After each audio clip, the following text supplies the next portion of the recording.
महिला police station जाती है। वहाँ जाकर वह शिकायत दर्ज कराती है कि उसकी कुछ ही महीनों पहले शादी हुई थी। उसका पति पुलिस अधिकारी है और वह घर से कुछ ही दिनों में लौट आएगा कहकर गया था, लेकिन 2 महीने हो गए, उसका फ़ोन भी बंद है और उससे कोई संपर्क नहीं हो पा रहा है और ना ही वह फ़ोन कर रहा है। आखिर वह कहाँ है? महिला बहुत परेशान थी। अब पुलिस वाले सुनते हैं कि एक पुलिस अधिकारी का मामला है, बड़े पोस्ट पे वह रहता था। अब पुलिस वाले जांच पड़ताल शुरू करते हैं। जब जांच पड़ताल शुरू करते हैं तो साथियों, जो हकीकत सामने निकल कर आती है वह बेहद ही हैरान कर देने वाली थी, बेहद ही हैवानियत भरी कहानी। साथियों, एक महिला फिर पुलिस स्टेशन पहुंचती है। वह भी शिकायत दर्ज कराती है। उसका पति बिजनेसमैन है और वह दुबई गया हुआ है, लेकिन अभी तक वापस नहीं आया, ना ही उसका कुछ पता चल रहा है। आखिर वह कहाँ है, कैसे है, कुछ पता नहीं चल रहा है। अब वह महिला सोचकर पुलिस वालों से मदद मांगती है कि शायद उसके पति का कुछ पता चल सके। लेकिन जब पुलिस इन दोनों मामलों को जोड़कर देखती है तो दोनों मामले सेम थे। एक ही फ़ोटो थी दोनों ही व्यक्तियों की, दोनों फ़ोटो एक ही थी, जो दोनों शिकायतकर्ता महिलाएं थीं। और पुलिस, एक का पति अधिकारी, एक का पति बिजनेसमैन। पुलिस बड़ी हैरान थी। अब पुलिस जांच पड़ताल करती है तो पता चलता है कि इस व्यक्ति के 2-2 पत्नियां तो हैं ही, इसके अलावा इसने करीब 50 महिलाओं से भी इसके संबंध थे। अब पुलिस जब खुलासा करती है तो साथियों, एक ऐसी कहानी निकल कर आती है जिसे सुनकर सभी लोग दंग रह जाते हैं। तो नमस्कार, प्रणाम, मैं आपका अपना विशु राय हाजिर हूँ विशु वारदात तक की एक और बेहद ही रोचक और बेहद ही हैरान कर देने वाली कहानी के साथ, बेहद ही दर्दनाक कहानी के साथ। साथियों, मैं बात कर रहा हूँ उड़ीसा की राजधानी भुवनेश्वर की। भुवनेश्वर में एक व्यक्ति जिसका नाम सत्यजीत श्यामल रहता है। सत्यजीत श्यामल के परिवार में मात्र 2-3 लोग रहते थे। अब इस दिन उसके दिमाग में कमाने के लिए एक ख्याल आता है। अब उसी ख्याल से वह घर से बाहर निकलता है और घर वालों को छोड़ देता है। अब वह शहर जाकर भुवनेश्वर में ही रहने लगता है। भुवनेश्वर में रहने के बाद वह एक साइट पर, मैट्रिमोनियल साइट पर अपनी शादी के लिए एक साइट पर अपने पूरा जो उसका एड्रेस रहता है सब कुछ डालता है और बताता है कि उसे एक बेहद ही खूबसूरत महिला की ज़रूरत है और बेहद पढ़ी लिखी महिला की ज़रूरत है और वह एक अधिकारी है।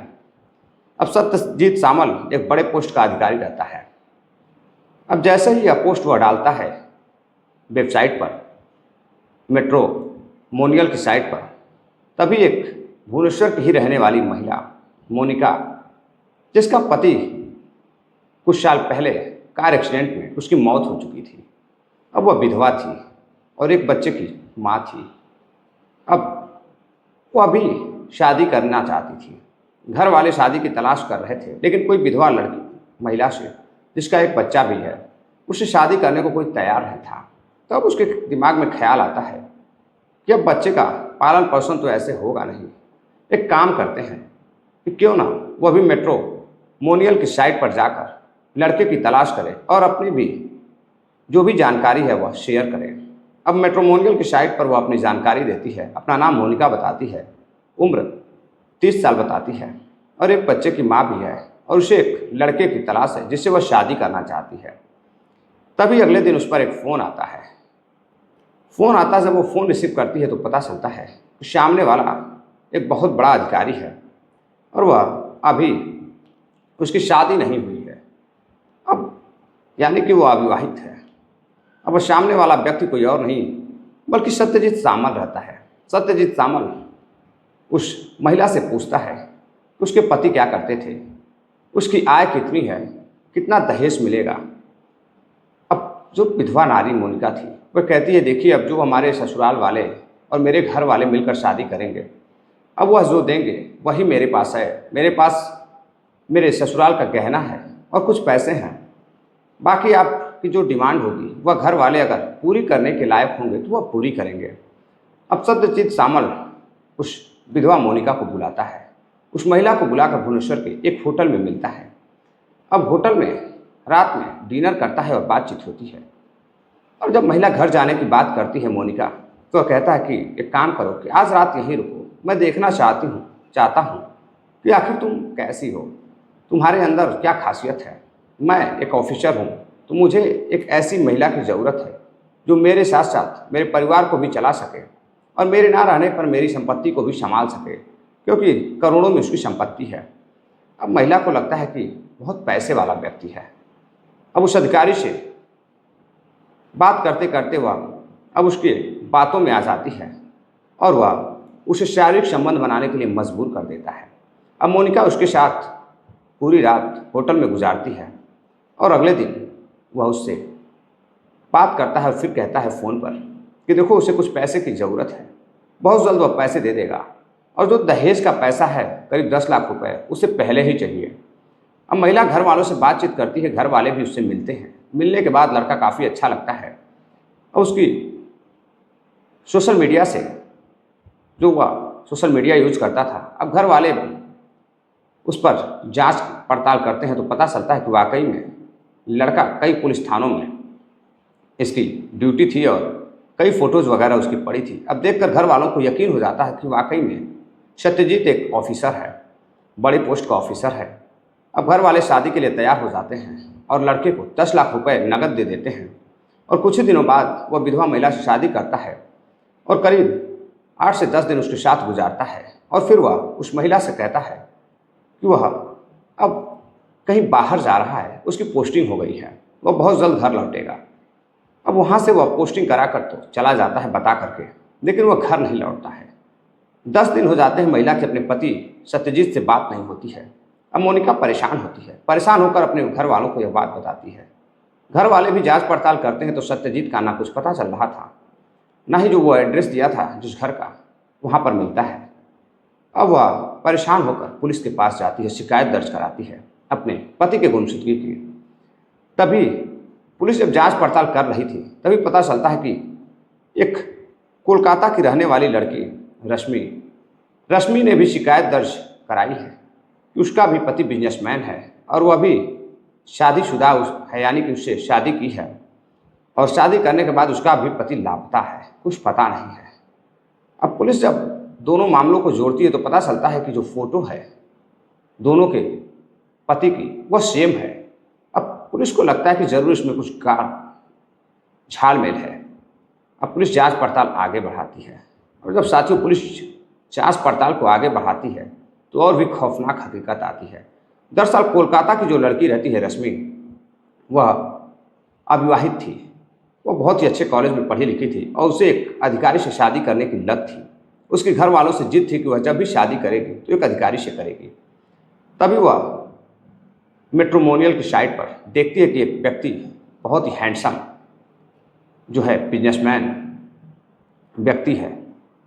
अब अधिकारी से उसकी नज़रें हट जाती हैं, अब वह बिजनेसमैन पर आ जाती है। अब बिजनेसमैन को देखती है कि काफ़ी पैसे वाला है, काफ़ी संपत्ति है इसके पास, जो उसमें डिटेल दी गई थी उसके अनुसार। अब वह सत्यजीत को फ़ोन करती है, फ़ोन कर बातचीत करती है और कहती है कि मेरा नाम रश्मि है, मैं कोलकाता की रहने वाली हूँ और मैं आपसे शादी करना चाहती हूँ। अगर मैं आपको पसंद हूँ तो आप मुझसे शादी कर सकते हो। अब सत्यजीत उसे कहता है कि ठीक है, मैं कल कोलकाता आ रहा हूँ आपसे मिलने के लिए। अब वह कोलकाता जाता है और कोलकाता उसे एक होटल में बुलाता है। रश्मि को होटल में बुलाने के बाद उससे बातचीत करता है और उससे भी बातचीत कर अब शादी के लिए तैयार कर लेता है और रात में होटल में मजबूर करता है उसे। अब उसके साथ पूरी रात शारीरिक संबंध बनाता है और अगले दिन उसे उसके घर छोड़ देता है।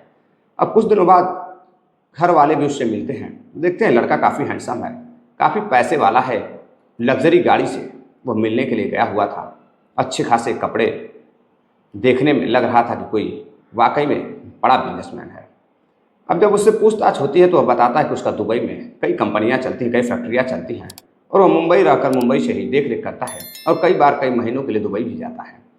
अब लड़की बड़ी खुश होती है। अब घर वाले कहते हैं कि बेटा तुम्हें तो अधिकारी से शादी करनी थी, लेकिन तुम इस बिजनेसमैन के चक्कर में कहाँ पड़ गई। लड़की कहती है कि माँ काफ़ी अच्छा लड़का है, मैंने सब कुछ पता किया है। अब लड़की के साथ गुजारी हुई रात लड़की को याद आ रही थी। लड़की सोच रही थी कि जल्द से जल्द वह शादी कर ले। अब कुछ दिनों बाद दोनों शादी करते हैं, धूमधाम से शादी होती है और शादी करने के बाद वह उस लड़की को मुंबई लेकर जाता है। मुंबई ले जाने के बाद कुछ दिन होटल में रखता है और होटल में रखने के बाद जब लड़की कहती है कि तुम अपने घर कब लेकर चलोगे, घर ले जाने की जब बात आती है तो वह कहता है कि मेरा घर तो यही है, इसी होटल में मैं रहता हूँ, आता हूँ, जाता हूँ, और असली घर जो मेरा है वह दुबई में है, क्योंकि यहाँ पर कोई मेरा है नहीं। मैं अकेला लड़का हूँ और खुद का बिजनेस देखता हूँ, और मेरा परिवार जो है दुबई में रहता है। अब लड़की बड़ी हैरान थी, कहती है ठीक है, मैं भी तुम्हारे साथ दुबई चलने के लिए तैयार हूँ, चलो अपने माँ बाप से मिलाओ। अब लड़का जब दुबई जाने की बात आती है तो वह कहता है ठीक है, कल मैं वीज़ा वगैरह तैयार कराता हूँ, मैं तुम्हें दुबई लेकर चलूँगा। अब कल कभी आता ही नहीं है, वह घर से निकलता है लेकिन उसका कुछ पता नहीं चलता है। अब रश्मि कोलकाता जाती है, अपने घर वालों को बताती है उसका पति बिजनेसमैन सत्यजीत लापता है, उसका कुछ पता नहीं है।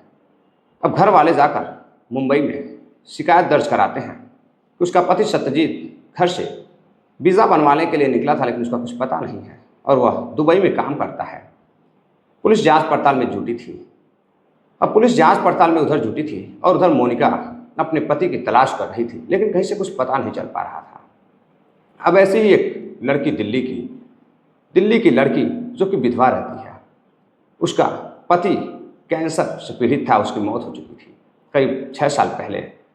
अब मैट्रिमोनियल साइट पर वह भी तलाश करती है तो सत्यजीत नाम का एक बेहद ही हैंडसम लड़का जो कि बिजनेसमैन, अब सेम कहानी होती है, वह भी शादी करने के लिए उससे तैयार हो जाता है और उसके साथ भी होटल में पूरी रात गुजारता है और शादी करने के लिए तैयार करता है, लेकिन उसे शादी के दिन ही वह कहीं लापता हो जाता है। अब लड़की तलाश में इधर उधर भटकने लगती है और सारी बात अपने घर वालों को बताती है। अब घर वाले उसकी तलाश करते हैं तो कहीं कुछ पता नहीं चलता है तो उसकी शिकायत दर्ज कराई जाती है। अब शिकायत दर्ज कराई जाती है तो पता चलता है कि इसके नाम से 3 FIR दर्ज हैं। पुलिस अपने तरीके से जांच पड़ताल शुरू करती है। अब भुवनेश्वर की पुलिस अब कई महीने हो जाते हैं जांच पड़ताल करते करते, तभी एक दिन पता चलता है कि उसका घर भुवनेश्वर में ही एक क्षेत्र में है। अब पुलिस वहाँ पहुँचती है तो पता चलता है कि वह तो यहाँ रहता ही नहीं है, कई सालों से घर ही नहीं आया है। अब पुलिस सारा मामला घर वालों को बताती है। घर वाले बड़े हैरान थे कि उसका लड़का शादीशुदा 2 लड़कियों से शादी किया है। घर वाले कहते हैं ठीक है साहब, जो आपको करना है उसके साथ सलूक कीजिए, मुझे तो कुछ पता नहीं है। अब इधर पुलिस जांच पड़ताल करती है तो पता चलता है कि वो इस समय दुबई में है। अब दुबई में वो 2 महीनों तक रहता है, अय्याशी करता, जब पैसे खत्म हो जाता तो वह घर आता।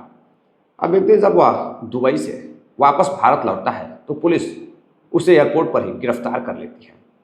एयरपोर्ट पर जब गिरफ्तार करती है तो उसे लेकर थाने जाती है और थाने ले जाने के बाद जब पुलिस पूछताछ करती है तो एक बेहद ही खौफनाक कहानी और सामने निकल कर आती है।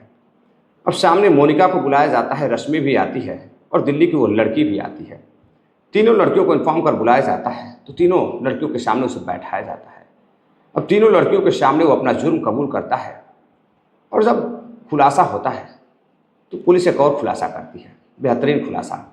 अब पुलिस उसका फ़ोन चेक करती है। जब फ़ोन चेक करती है तो पता चलता है कि वो सोशल मीडिया के माध्यम से करीब 50 लड़कियों के संपर्क में था। उसमें से कई विधवा महिलाएं हैं और कई जवान युवतियां हैं, खूबसूरत युवतियां। अब पुलिस बड़ी हैरान थी, एक व्यक्ति 50-50 लड़कियों को डीलिंग दे रहा है और सभी से शादी का वादा कर, प्रेम जाल में फंसाकर शारीरिक संबंध बनाकर और सभी लड़कियों से पैसे अटता। अब इधर जब पुलिस बातचीत करती है तो मोनिका कहती है कि उसने 10 लाख रुपए लिए हैं और रश्मि से भी करीब 10 से 12 लाख रुपए हैं। उससे उसने मुंबई में एक गाड़ी खरीदी थी और एक 2 व्हीलर बाइक खरीदी थी और बाकी के पैसों से वह दुबई चला जाता है। दुबई जाने के बाद वह ऐसा आराम करता, जब पैसा खत्म हो जाता तो अपने देश वापस लौटता। लौटने के बाद कभी मुंबई तो कभी दिल्ली तो कभी भुवनेश्वर। अब आने के बाद जब पैसा खत्म हो जाता तो फिर वह एक नया तरीका शुरू करता, फिर से मोनोमेट्रियल साइट पर नए नए नामों से, नए नए पद से अपनी डिटेल्स देता और कई लड़कियों को अपने प्रेम जाल में फंसाता और फंसाकर उनसे शादी करता। तो किसी को शादी के जाल में फंसाकर उसके साथ शारीरिक संबंध बनाता और पैसे ऐंठता और जब पैसे मिल जाते तो वह दुबई निकल जाता। अब इसी तरह की पुलिस जांच पड़ताल करती रहती है तो वह एक्सेप्ट करता है कि करीब 40 से 50 लड़कियों के साथ उसने ऐसा किया है और सभी के साथ इस तरह की घटना को उसने अंजाम दिया है। अब तभी आखिर पकड़ा कैसे जाता है, सामने बात यह आती है। दरअसल भुवनेश्वर की पुलिस यह जान चुकी थी कि वह इतनी आसानी से पकड़ा नहीं जाएगा। तभी भुवनेश्वर की ही रहने वाली एक महिला अधिकारी मोट्रोमोनियल साइट पर अपनी डिटेल्स देती हैं और वह बताती है कि वह काफ़ी पैसे वाली हैं और वह शादी करना चाहती हैं। और तभी अगले ही दिन पता चलता है कि सत्यजीत की फ़ोटो लगी हुई एक डिटेल्स दिखाई देती है। और फिर कुछ ही घंटों बाद एक मैसेज आता है, फ़ोन आता है। अब जब फ़ोन आता है तो महिला रिसीव करती है, महिला अधिकारी बातचीत करती है तो वह बताता है कि वह बिजनेसमैन है, दुबई में बिजनेस करता है, क्या वह उससे शादी करना चाहेंगी। अब महिला अधिकारी बताती है कि हाँ, आप मुझे पसंद है, मैं आपसे शादी करने के लिए तैयार हूँ।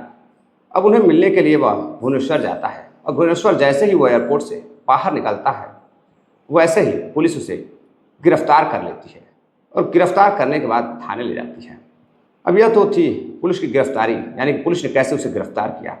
लेकिन बाकी महिलाओं के साथ, किस किस महिलाओं के साथ उसने ऐसा क्या किया है।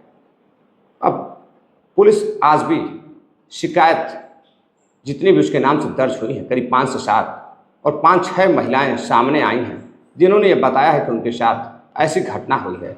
अब पुलिस उसकी जब सत्यजीत मलिक की जब सोशल मीडिया पर चैट चेक करती है तो कई ऐसी महिलाएं थीं जिससे वह बातें करता था और उनको झांसे में रखता था। उनसे भी पुलिस संपर्क से आती है और उन्हें भी बुलाकर पूछने की कोशिश कर रही है।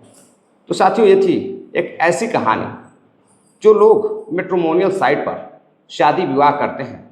90% शादियाँ असफल होती हैं, धोखेबाजी होती है, जालसाजी होती है। 10% शादियाँ सफल होती हैं। जो लोग ऐसी साइटों से शादी करते हैं अक्सर उनके साथ धोखा ही मिलता है। तो साथियों, कहने का तात्पर्य यही है कि आप सभी साथी ऐसे साइटों से शादी विवाह से दूर रहें। अगर शादी विवाह करते भी हैं तो जांच पड़ताल करें, फिर शादी करें। अब एक विधवा महिला और भी न जाने कितनी महिलाओं के साथ उस व्यक्ति ने शादी का झांसा देकर उनकी इज्जत को लूटा, उनकी आबरू को लूटा और उनसे करोड़ों लाखों पैसे वसूले। अभी तक खुलासे में साथियों करीब 40 से 50 लाख रुपए सत्यजीत मलिक ने महिलाओं से वसूला था और कई लाख रुपए उसके खाते से भी मिले हैं, जो पुलिस ने उसके खाते को सीज कर दिया है और उसे गिरफ्तार कर जेल भेज दिया है। साथियों, ये थी आज की पूरी कहानी कैसी लगी कमेंट बॉक्स में ज़रूर बताइएगा। अपना प्यार दीजिएगा, वीडियो को लाइक करिएगा, शेयर करिएगा। मिलते हैं एक और नई कहानी के साथ, तब तक के लिए जय हिंद, नमस्कार।